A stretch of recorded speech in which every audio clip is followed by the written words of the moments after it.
এদেশে জন্ম নেওয়াটাই ভুল হয়েছে। যদি কোথাও যেতে পারতাম দেশ ছেড়ে চলে যেতাম। হ্যাঁ, দেশাত্মবোধের কোনো মূল্য এদেশে নেই। 20 টাকা বাড়ে গেছে, এই তুলনায় ভাড়া বাড়ে নাই, আরো বরঞ্চ কমে গেছে। এর দাম যে বৃদ্ধি হয়েছে এই পরিমাণে ভাড়া আরো আমরা দেখতেছি কমতেছে। দামটা হুট করে এরা বাড়িয়ে দিল, অলরেডি লিটারে 20 টাকা করে বাড়িয়ে দিয়েছে। এখন আমি যে এই যে রাইডটা শেয়ার করি, তো রাইড শেয়ার করলে দেখা যায় আমি যাত্রীকে যখন বলি যে আমার তেলের দামটা একটু বেশি, আপনি একটু ভাড়া প্রয়োজনে একটু বাড়ায় দেন, আপনি 20 টাকা বেশি দিবেন বা 30 টাকা বেশি, আমরা এটাই দাবি করি আর কি তাদের কাছে। উল্টো এখন দেখছি যেটা আমরা যে তেলের দাম বৃদ্ধির আগে যে ভাড়াটা পেতাম, তো এখন সেটাও আমরা পাচ্ছি না। এগুলো এখন আসলে শেয়ার করব কার সঙ্গে, বা তারা এইটা বলে তো আসলে আমার লাভ হয় না। কারণ আলটিমেটলি দিন শেষে দেখা যায় যে আমি ওই একটা অ্যামাউন্ট যে নিয়ে আমি ঘরে ফিরবো, আসলে সেটা পারি না। এই যে ঘন্টার পর ঘন্টা বসে আছি, রাইড নাই, আবার রাইডে আসলে দেখা যাবে যে 100 টাকা 150 টাকার ভাড়া তারা বলে বসে 100 টাকা। তো এই তেলের দাম বৃদ্ধির কারণে তো এটা আমাদের জন্য আসলে একটা বার্ডেন হয়ে গেছে। তেলটা আমরা একটা ন্যায্য দামে পেতাম, তখন আমাদের ভাড়াটা রাইড শেয়ার করতে ধরেন কমে আমরা যেতে পারতাম, কিন্তু এখন তো আমরা চাইলেও দেখা যাচ্ছে ওই রাইডটা আমরা শেয়ার করতে পারতেছি না।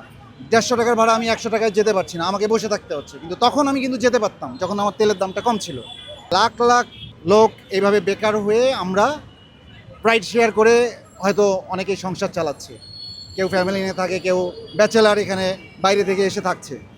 সরকার যদি এই দিকে না দেখে, এই বেকারত্বের হার, আপনি আমাদের কর্মসংস্থান করতে পারছেন না, সেক্ষেত্রে আমরা নিজের একটা কর্মসংস্থান বেছে নিয়েছি। তো বেছে নিয়ে তো সেখানে আপনার তো উচিত যে আমাদের একটা সাপোর্ট করা সেই জায়গায় যদি আপনারা এখন বলতে হয় বাস দেওয়া, আপনারা যদি আমাদের বাস দেন তাহলে আমরা যাব কোথায়?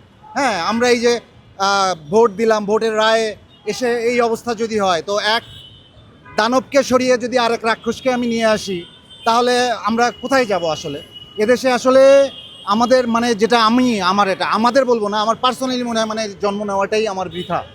এদেশে জন্ম নেওয়াটাই ভুল হয়েছে। যদি কোথাও যেতে পারতাম দেশ ছেড়ে চলে যেতাম। হ্যাঁ, দেশাত্মবোধের কোনো মূল্য এদেশে নেই। এখনো ভাড়া বৃদ্ধি পাই নাই, তবে আমাদের তেল অনেকটা অনেক বাড়ে গেছে, 20 টাকা কি ইয়াতে বাড়ে গেছে আর কি, লিটারে 20 টাকা বাড়ে গেছে, এই তুলনায় ভাড়া বাড়ে নাই, আরও বরঞ্চ কমে গেছে। তেলের দাম কমানো উচিত, তেলের দাম কমাইলে সবার জন্যই ভালো, শুধু আমাদের জন্য না, সবার জন্যই ভালো। যারা কৃষক তাদের জন্যও ভালো। সরকারকে এটা টিকেল দেওয়ার দরকার যে বেশি না বাড়ে, সীমিত জন্য বাড়ায় আর কি, এটা একটু বেশি হয়ে গেছে। এর দাম যে বৃদ্ধি হয়েছে এই পরিমাণে ভাড়া আরো আমরা দেখতেছি কমতেছে। ঠিক আছে, আমাদের বাইক বাড়ছে, তেলের দাম বাড়ছে, তারপরেও আমরা সিরিয়াল দিয়ে নিচ্ছি। আবার সরকারের যে নিয়মটা করছে যে ফুয়েল পাসে দেয় আমাদের হচ্ছে 25 লিটার পারমিট। 25 লিটার পারমিট দিয়ে তো একজন রাইড চালাইতে পারে না। একজন রাইডের যদি ম্যাক্সিমাম তেল লাগে পার ডে, তাহলে 4টা তেল খরচ হয়। ওই তুলনায় ভাড়া পাচ্ছি না আমরা ওরকম। ঠিক আছে, আমরা অনেক বিপর্যয়গ্রস্তভাবে কাটাচ্ছি, আর পেরেশানি ভোগান্তি তো আছে। ফুয়েল পাসের লিমিটেশনটা বৃদ্ধি করুক, অন্তত 60 লিটার 65 লিটারও যদি দেয়, তারপরে একটা রাইড শেয়ার করে মোটামুটি তার ফ্যামিলিটা সংসারটা ঠিকঠাকভাবে চালাইতে পারে। আর এখন রাইড শেয়ারিংয়ের যে বর্তমান অবস্থা খুবই ভয়াবহ। যাত্রীরা অর্থনৈতিক অবস্থা দুর্বল দেখে মনে করেন আগে জেনে 200 টাকা ভাড়া হইতো, ওই জায়গায় মনে করেন 150 টাকা বলে, কেউ 100 টাকা বলে, অযৌক্তিক ভাড়া। ঠিক আছে, এই হচ্ছে আমাদের রাইডের বর্তমান পরিস্থিতি। পেট্রোল আর হচ্ছে আপনার অকটেনের অসুবিধা হওয়ার কথা না। ঠিক আছে, যে পরিমাণ অসুবিধা দেখায় আমাদেরকে, দাম বাড়ানো হচ্ছে, প্লাস ভোগান্তি ভুগতে হচ্ছে, টাকা দিয়ে তেল কিনবো, অনেক পেরেশানি নিতে হচ্ছে। এটা আসলে যুক্তিগত সঙ্গত?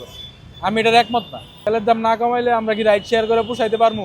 বা যারা অফিস করে তাদের বেতন হচ্ছে কারো 20,000, কারো 15,000, তারা অফিস করে, তারা যদি তেল নিতে যায়, যদি 4 ঘন্টা 3 ঘন্টা চলে যায়, আবার যদি তেলের দাম বৃদ্ধি, ফুয়েল পাস করো, এটা করো, অমুক করো, সমুক করো, সরকারের কাছে টাকা দিয়ে আমরা তেল কিনতেছি, তারপরেও যদি এত সংকটে আমাদের ভোগান্তি ভুগতে হয়, আমার একটা দিন যদি 6টা ঘন্টা লাইন দেওয়া লাগে, আমি টিপ মারমু কি? আমি আমার ফ্যামিলি চালামু কি? সংসারে খরচ চালামু কিভাবে বিয়ার করবো? দেখি সম্ভব?